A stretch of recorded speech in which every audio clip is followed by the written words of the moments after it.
Briscoe and Scott back with you at SportsCenter AM. This is pretty much how I greet Nicole Briscoe every morning. Listen, find yourself someone Usually there's coffee, though, too. Excited as Karl Anthony Towns was to see D'Angelo Russell get off that plane. I mean, he's waiting with the jersey in the cold. That is the first pick in the 2015 draft, greeting the second pick in the 2015 draft. There were deals, and those were the two biggest names at the NBA trade deadline. Warriors trading D'Angelo Russell to Minnesota for the package that included Andrew Wiggins, a 2021 protected first-rounder, 2021 second-rounder. Clippers, they acquire Marcus Morris and Isaiah Thomas, three-team deal involving the Wizards and the Knicks.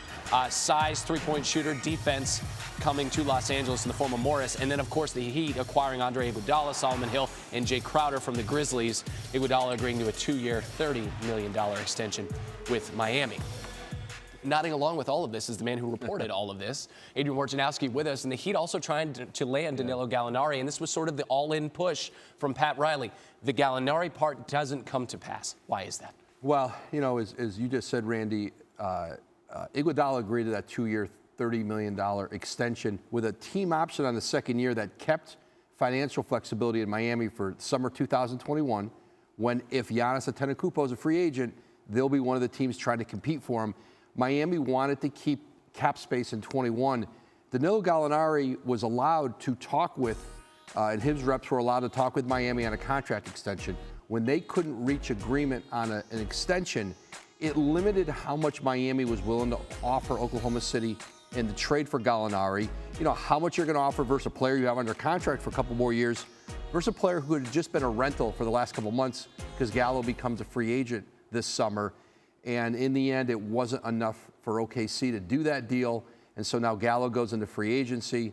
And Oklahoma City has him for the rest of the year on a team, you know, that I think that's really overachieved and probably made Billy Donovan a Coach of the Year candidate. Okay.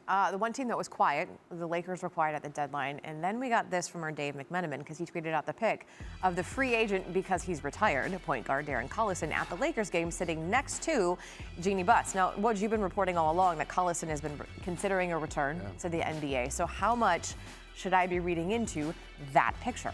Plenty. Darren Collison is going to sit with his agent, Bill Duffy, here, I think right through the All-Star break and start to have the conversation, a two-part conversation. Am I absolutely ready to come back to the NBA? And I think there's a lot of momentum toward that. And number two, who am I going to play with? And, you know, Darren Collison, you know, played at UCLA.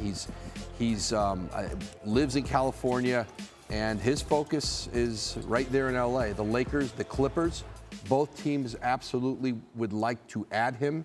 They'll have roster spots for him. He fills a need with both teams. And, you know, the Lakers and Clippers have been competing for players. I mean, go back to the summer with Kawhi Leonard, go back with Paul George prior to that.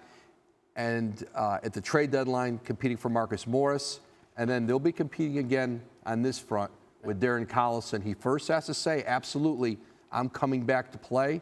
But it's headed toward that. And this is another Laker-Clipper showdown in what has become, you know, the arms race of talent in the NBA. All right, now for Darren Collison, it could be a situation of the team helping out the player as well, because he's never played beyond the conference semifinals in his career. If it's the Lakers or the Clippers, they're well constructed. And he has played for both coaches, Frank Vogel in Indiana, and he played with Doc Rivers with the Clippers. Last played in the NBA April 21st for the Pacers. Adrian Wojnarowski with the Inside for us.